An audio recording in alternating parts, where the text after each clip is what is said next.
সাময় আছে, ভারী আছে, এটা নিয়ে নেন, এটা ভারী আছে। আসসালামু আলাইকুম। ওয়ালাইকুম আসসালাম ওয়া রাহমাতুল্লাহি ওয়া বারাকাতুহু। কেমন আছেন? আলহামদুলিল্লাহ। রোজা রেখেছেন তো? জি হ্যাঁ, আলহামদুলিল্লাহ। কোথায় গেছিলেন, কাজে নাকি? একটু কাজে গেছিলাম। তো আপনাদের জন্য আল্লাহর তরফ থেকে একটা উপহার এসেছে ছোট্ট।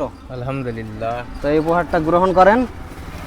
এখানে সাময় আছে, চিনি আছে, তেল আছে, আলু আছে, চাল আছে। জাযাকাল্লাহ খাইরুন ফিদ্দারাইন। আল্লাহ আপনাদের ব্যবসায় উন্নতি দেখ, বরকত দেখ। যাক আলহামদুলিল্লাহ। আলহামদুলিল্লাহ। বাড়িটা তো আপনাদের। আমার, হ্যাঁ। তো আপনার স্ত্রী তো মাথার একটু সমস্যা হয়ে ঘুরে বেড়ায় দেখি।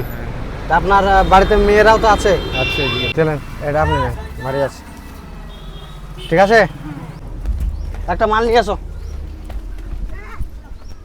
থাক থাক থাক থাক থাক থাক। আসসালামু আলাইকুম। ওয়ালাইকুম সালাম। কেমন আছেন? ভালো। তা আবার পড়ে গিয়েছিল নাকি, না কি হয়েছে? এই তো হাত লড়ে হয়ে গেছে। হ্যাঁ হ্যাঁ, তা ঠিক আছে, ঈদের তরফ থেকে আমাদের আসনা সেন্টারের তরফ থেকে ঈদের একটা উপহার। এখানে চাল থেকে নিয়ে, পেঁয়াজ থেকে নিয়ে, তেল থেকে নিয়ে, সাময় থেকে নিয়ে, পায়েস রান্না করা চাল, সমস্ত কিছু আছে এখানে। হ্যাঁ, তো এটা নিয়ে নেন, এটা ভারী আছে, ধরে আছেন, থাক, আপনি রেখে আছে ই করবেন। তা ঠিক আছে, আসছি।